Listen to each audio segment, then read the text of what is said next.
Bismillah, salatu salam ala rasulillah, sallallahu alayhi wa sallam. Alors dans le prolongement de notre série de cours sur la souffrance,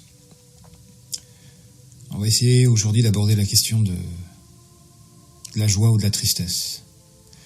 Effectivement, j'ai parlé de la tristesse lors du cours dernier, et j'aimerais aujourd'hui ajouter que le but de cette spiritualité, en tout cas de cette voie, ce n'est pas le malheur, ou ce n'est pas l'exploitation du malheur, comme pourrait le faire un manipulateur, mais le but c'est la délivrance en fait.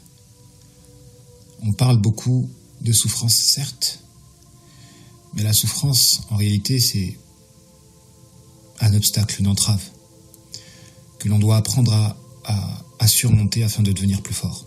Ce n'est pas une fin. C'est ce que j'aimerais souligner ici. La souffrance n'est pas une fin en soi. On ne doit pas chercher à souffrir pour souffrir afin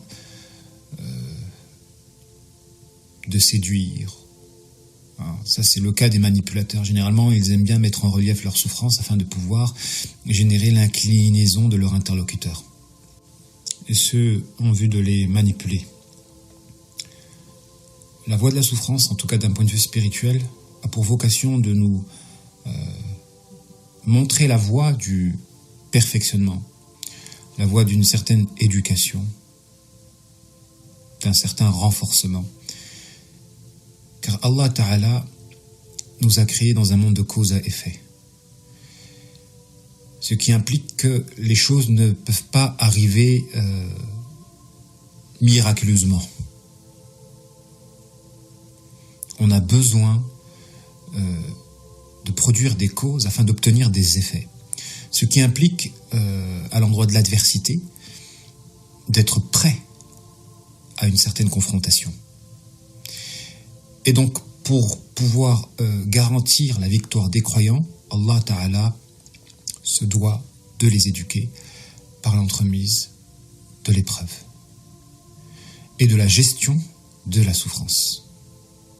La voie de la souffrance est donc la manière de gérer cet état-là afin de pouvoir surmonter l'épreuve dans le but de devenir plus fort face à l'adversité. Et c'est par la victoire face à l'adversité que l'on peut gagner, conquérir notre bonheur. La fin, c'est le bonheur. Le but, c'est le bonheur. On ne parle pas de souffrance pour la souffrance. La souffrance n'est qu'un moyen et on a besoin de la comprendre, de l'étudier, afin de ne pas être dominé par elle. Car il y en a beaucoup qui soit sont dominés par la souffrance et ça vous vaincu, baissent les bras, sombrent dans la dépression, ou dans la rébellion, ou dans l'autodestruction. Bref, il y a des gens, quand ils souffrent, ils ont besoin de bouc émissaire. C'est soit Allah Ta'ala, par la négation, et donc l'entrée dans le kufr, c'est soit les autres, par l'action de devenir un partisan du mauvais œil, ou c'est soit soi-même, par l'action de se faire du mal et d'être injuste vis-à-vis de soi, moyennant l'autodestruction. Mais on a le devoir, quand on est croyant, de chercher à comprendre. Pourquoi ? Et généralement, c'est notre ignorance qui fait que l'on sombre dans les trois profils cités précédemment. Quand on est croyant, on a le devoir de chercher pourquoi, d'acquérir une certaine sagesse, à même de nous permettre de relativiser notre souffrance et de l'inclure dans une vision globale. Et de se dire que si cette souffrance est le reflet de l'un de mes manquements, de l'un de mes péchés, de l'une de mes failles, alors j'ai le devoir de lire dans cette souffrance le message qui m'est transmis, afin de devenir meilleur. Si j'ai des manquements, et que ces manquements vont se traduire par une épreuve, j'ai le devoir de remédier, de colmater mes failles, de sorte que cette épreuve soit levée. la force de l'adversité n'est que le reflet de nos propres faiblesses. Je le répète, cette règle est fondamentale. La force d'une adversité n'est que le reflet de nos propres faiblesses. Et la faiblesse, elle est autant individuelle que collective. Individuelle par des péchés, par des failles, par des manquements, ou collective par la division. Et il est vrai que le prophète alayhi salatu wassalam a dit qu'aucun adversaire externe ne pourra vous vaincre à la condition, dans le sens du hadith, que vous ne soyez pas divisés. À partir du moment où on commence à être divisé au sein de la Ummah, là, Allah Ta'ala permettra à nos ennemis de nous vaincre. D'où l'importance de veiller à la victoire interne en premier lieu. Donc le but, c'est pas la souffrance. Le but, c'est le bonheur. Le but, c'est la délivrance. Mais pour pouvoir atteindre le bonheur et la délivrance, on a besoin de vaincre la souffrance par l'action de la connaître. Il n'y a pas de meilleure manière que d'obtenir la victoire que de connaître dans le détail son adversaire afin de pouvoir exploiter ses failles. C'est comme ça que l'on arrive à triompher d'un adversaire, que ce soit dans le sport ou ailleurs. Et donc, si on comprend que la souffrance elle a pour vocation de nous rendre meilleurs, alors on doit y voir une voie vers le perfectionnement, vers l'élévation. Donc, un moyen de s'éduquer. Et dans ce sens, celui qui invoque Allah Ta'ala pour lui demander la certitude, l'ihsan, l'action de l'adorer comme si on le voyait, l'action de le palper. C'est vrai, au fond, la chose la plus savoureuse dans l'adoration, c'est l'action de palper le divin. Parce qu'on est nombreux, et on ne va pas se voiler la face, à adorer Allah Ta'ala de manière mécanique. On est plus soumis à une vision que l'on a de soi, ou à des habitudes que l'on s'attelle à respecter, plutôt que sujet à une adoration vivante, à une interaction avec le divin, émission, réception. Franchement, il y a peu de serviteurs dans ce bas monde-là qui vivent une adoration vivante.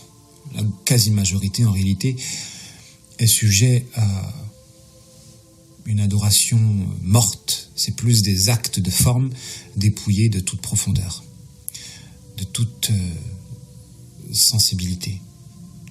Et donc celui qui invoque Allah Ta'ala pour pouvoir accéder à cette adoration vivante, donc à cette action de palper le divin, parce qu'il y a un fossé considérable entre celui qui adore Allah Ta'ala parce qu'il veut juste confirmer l'image qu'il se fait de lui-même, s'il se pense musulman, donc il va avoir les comportements d'un musulman, mais la saveur de l'adoration n'est pas au rendez-vous, n'est pas présente. Il essaie juste de confirmer l'image qu'il a de lui-même. Tandis que celui qui aspire à une adoration vivante, lui, forcément, aura en sa conscience une représentation divine impliquant une interaction entre deux êtres, serviteur, créateur, serviteur-seigneur. Ce qui implique une émission, donc j'émets mes actes d'adoration, et une réception. Et je palpe le retour. C'est comme un dialogue en réalité. C'est comme un dialogue. À partir du moment où vous dialoguez avec quelqu'un, je prends l'exemple du téléphone, vous avez envie de continuer la discussion qu'à la condition que vous êtes convaincu que l'interlocuteur vous écoute. Et parfois même, vous pouvez en avoir de la saveur. Il y a des gens, ils aiment discuter longtemps. Parce que ça leur fait du bien de se sentir écoutés. Mais quand on se rend compte dans la discussion que l'interlocuteur est peut-être ailleurs ou nous écoute pas, alors on le rappelle à l'ordre. Eh oh, tu m'entends ?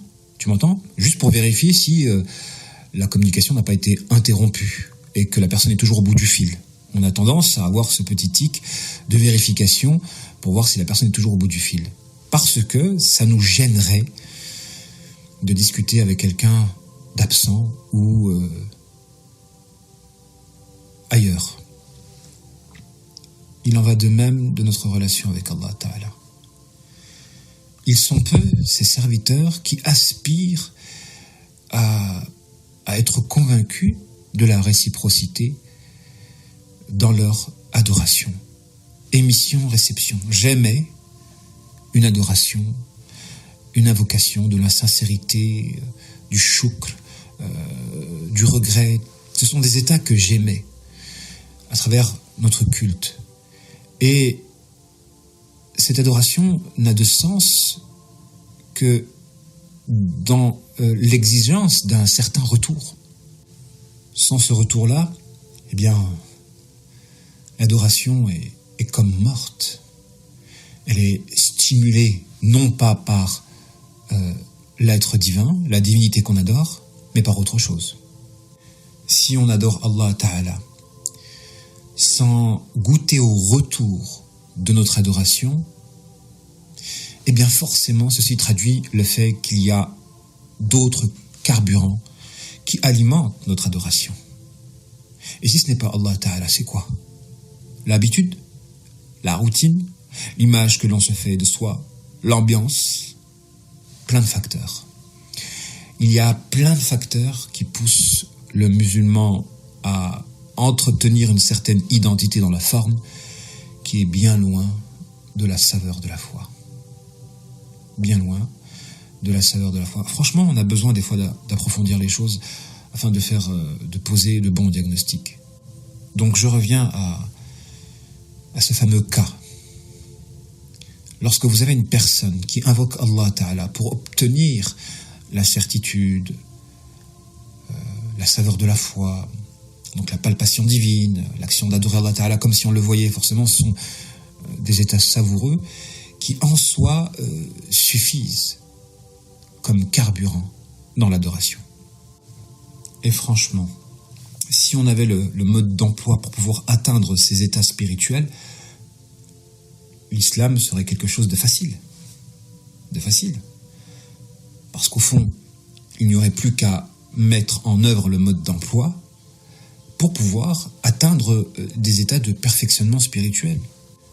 Et franchement, chercher à connaître le mode d'emploi à même de nous permettre d'atteindre des états spirituels, c'est une quête des plus fondamentales. Et à ce niveau-là, franchement, on commence à mesurer la profondeur intellectuelle de l'être. Savoir comment faire pour pouvoir atteindre tel état. Il y a des gens, franchement, ils ne se posent même pas la question. Il y a des gens, ils ne se posent même pas la question du mode d'emploi pour pouvoir se perfectionner spirituellement. Tellement leur être est éparpillé par la poursuite d'objectifs mondains. Ils n'ont même pas le temps de se poser les questions les plus essentielles. Quoi qu'il en soit, à l'endroit de la personne qui cherche à obtenir la certitude, la palpation divine, eh bien, sachez qu'il existe une voie pour Allah Ta'ala à même de permettre à l'individu d'atteindre cet état-là. Et c'est l'épreuve, c'est la souffrance. Pourquoi ? En réalité, quand Allah Ta'ala éprouve un individu, de sorte que pour lui toutes les portes se ferment, comme s'il était enfermé dans une prison qui n'a pas de porte, qui n'a pas d'issue, en tout cas visible.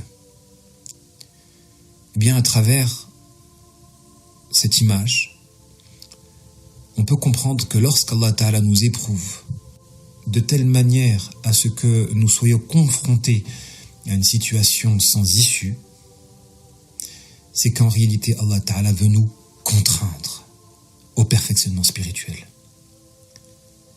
Parce qu'il y a deux manières d'aller vers Allah Ta'ala. La voie de la liberté et la voie de la contrainte. Il y a deux manières d'aller vers Allah Ta'ala, la voie de la liberté et la voie de la contrainte. Et on doit tous, franchement, demander pardon à Allah Ta'ala lorsque l'on revient vers lui par la voie de la contrainte plutôt que par la voie de la liberté. Ne mérite-t-il pas que l'on aille vers lui librement plutôt que poussé par la souffrance lorsque cette dernière, issue d'une épreuve, nous contraint à aller vers lui, à le rechercher dans les profondeurs de l'être? Réfléchissez. Il y a quelque chose de pitoyable là-dedans, en fait. Mais c'est la nature humaine. Il est zalouman jahoula, très injuste envers lui-même et très ignorant, l'homme. Quand Allah Ta'ala nous éprouve de telle manière à ce qu'il n'y ait plus d'issue, que l'on arrête de croire en la créature, d'espérer en la créature, de craindre la créature, eh bien, qu'est-ce que Allah Ta'ala veut? Il veut que l'on cherche l'issue en soi. En soi. Donc, cette image où l'être est enfermé dans une prison qui n'a pas de porte, c'est dans le but justement de pousser l'individu à chercher une issue en soi, d'arrêter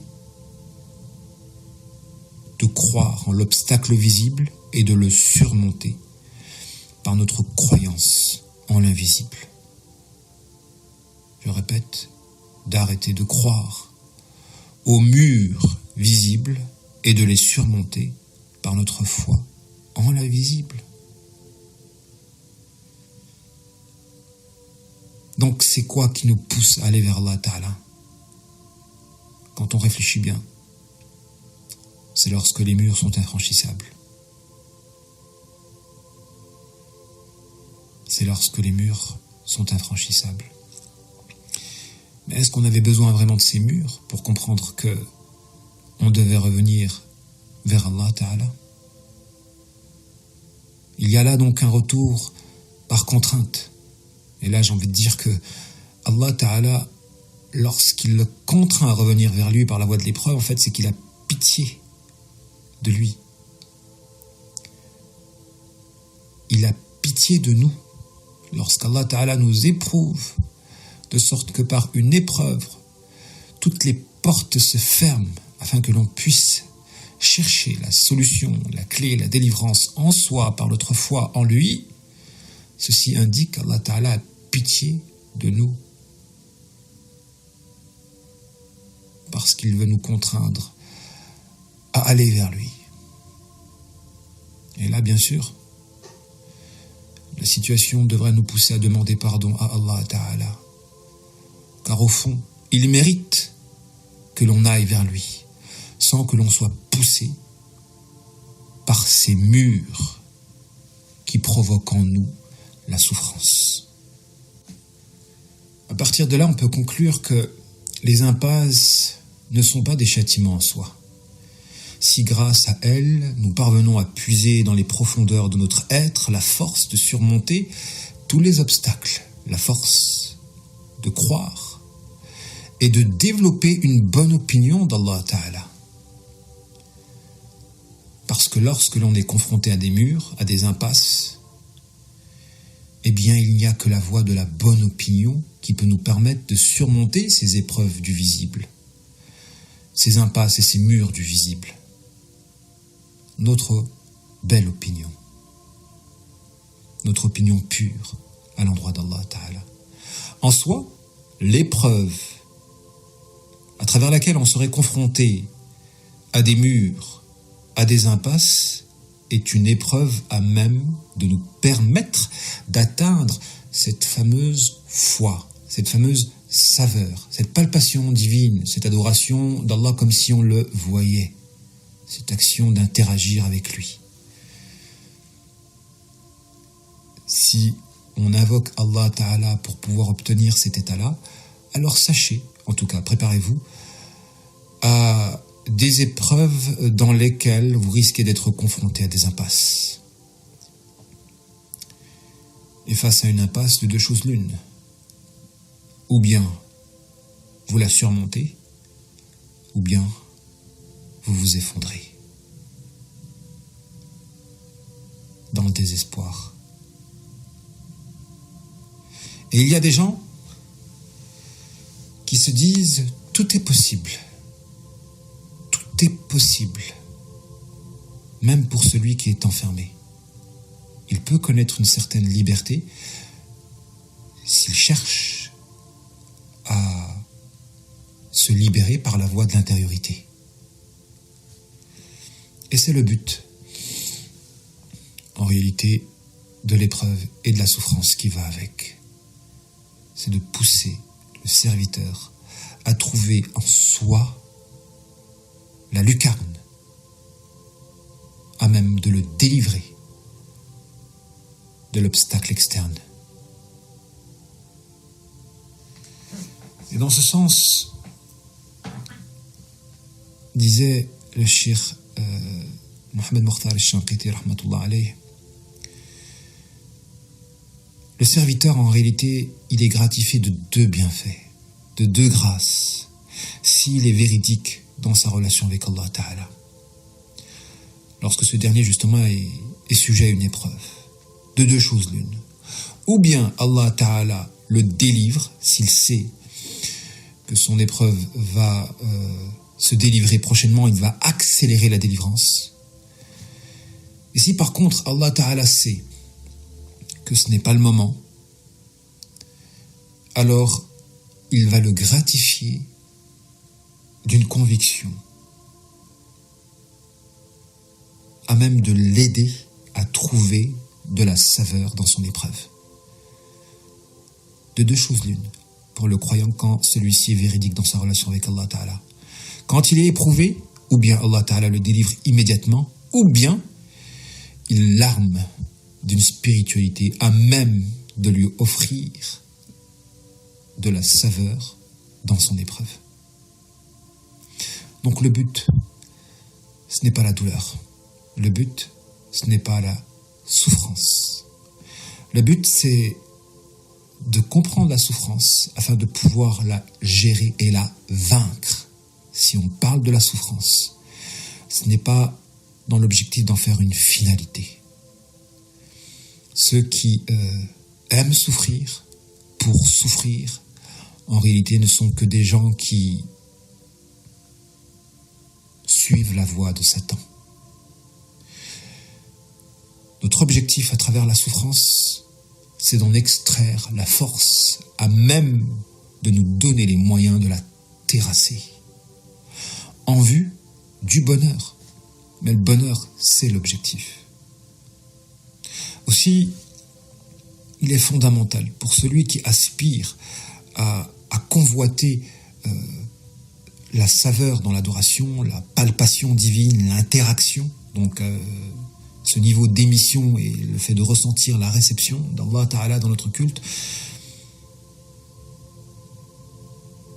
de chercher à développer la bonne opinion d'Allah Ta'ala. En réalité, la voie, le mode d'emploi, c'est de creuser cette notion de bonne opinion à l'endroit d'Allah Ta'ala, parce que dès que l'on souffre, la tentation est grande d'avoir une mauvaise image d'Allah Ta'ala et de le rendre bouc émissaire de notre propre malheur.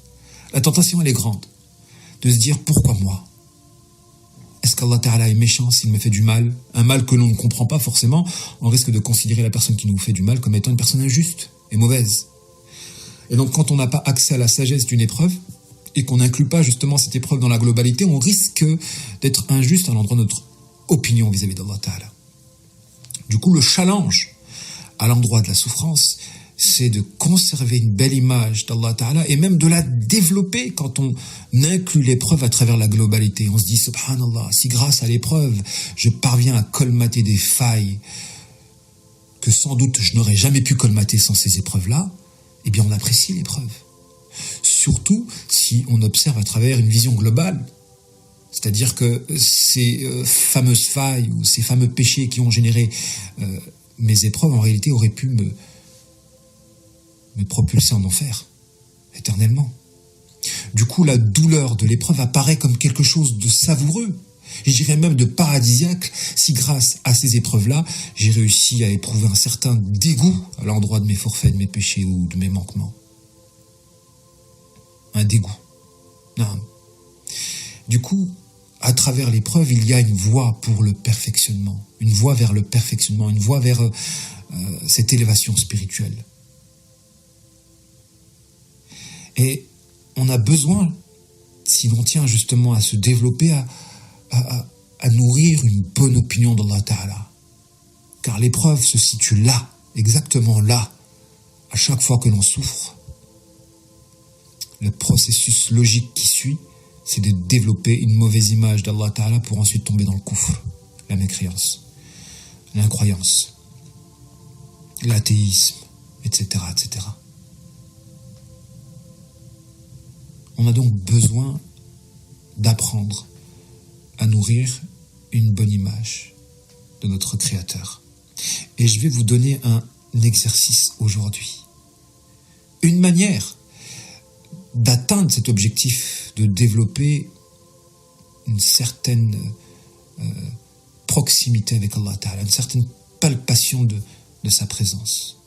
Quand on invoque Allah Ta'ala, on cherche tous à être convaincus. D'ailleurs, c'est l'une des conditions de l'exaucement de l'invocation. Chercher à être convaincu. La conviction. Être convaincu qu'on va être exaucé, c'est l'une des conditions de l'exaucement. Mais c'est facile de le dire. Soyez convaincus de l'exaucement. À des gens qui sont remplis de doutes. C'est facile de le dire. C'est plus compliqué de le faire. C'est pourquoi acquérir le mode d'emploi fait partie de la sagesse dont la valeur est inestimable. Savoir comment faire. En réalité, la science, elle est exacte. La science spirituelle est une science exacte. Malheureusement, on est nombreux à être privés de ce savoir, car rares, en notre époque, sont les gens qui ont une minutie à l'endroit de cette science spirituelle, à même de nous aider à nous développer intérieurement parlant. J'en reviens à ceux qui aspirent à interagir avec Allah Ta'ala lors de leurs invocations. Et si on inversait la manière de faire? Car on est nombreux à vouloir invoquer Allah Ta'ala en cherchant à être convaincus de l'exaucement. C'est bien. Et si on inversait notre manière de faire? C'est-à-dire, je m'explique. Si au lieu d'être convaincu de l'exaucement de notre invocation, on essayait de développer une certaine conviction au fait qu'Allah Ta'ala n'est pas inattentif à notre état.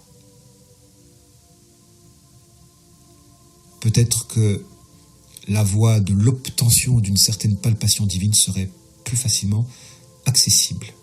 On inverse. Allah Ta'ala dit, je serai pour mon serviteur ce qu'il croit que je suis. Essayons de développer une belle image d'Allah Ta'ala, à savoir qu'il n'est pas inattentif à notre état, autant qu'un interlocuteur au bout du fil ne serait pas inattentif à notre discours, de sorte que l'on puisse être stimulé à continuer, à échanger avec lui. Et là, on tombe dans un cercle vertueux. À être convaincu qu'Allah Ta'ala nous écoute, on va être stimulé à continuer à l'invoquer. De sorte que dans un cercle vertueux, on prend du plaisir à s'isoler avec lui. Et franchement, à notre époque, on a besoin de se défaire de toutes ces fausses attaches qui nous éloignent d'Allah Ta'ala. Internet et tous ces réseaux sociaux, en réalité, ce sont des parasites. Et vous avez des gens qui sont accrochés à ces choses au point d'avoir une spiritualité totalement vide. Leur adoration n'est que de forme. Leur identité n'est que des formes. Et à la moindre épreuve, ils succombent. Qu'Allah Ta'ala nous préserve de faire partie de ces gens dont le cœur est mort et qui nous permette à tous de cheminer vers la voie à même de nous aider à interagir avec lui et à l'adorer comme si on le voyait. Essayez cet exercice. Essayez cet exercice. Lorsque vous allez invoquer Allah Ta'ala, isolez-vous des gens. Écartez votre portable. Même dans les portables, il y a des mouchards. Écartez-le, mettez-le dans une autre pièce. Isolez-vous. Et invoquez Allah Ta'ala tout en étant convaincu qu'il n'est pas inattentif à votre état, qu'il n'est pas inattentif à votre souffrance. Il est Ar-Rahman, le miséricordieux. Et c'est l'image que vous allez avoir d'Allah Ta'ala qui fera qu'il vous accordera cette conviction en l'exaucement, à même de vous apaiser. Essayez cet exercice-là. Assalamu alaikum wa rahmatullahi ta'ala wa barakatuh.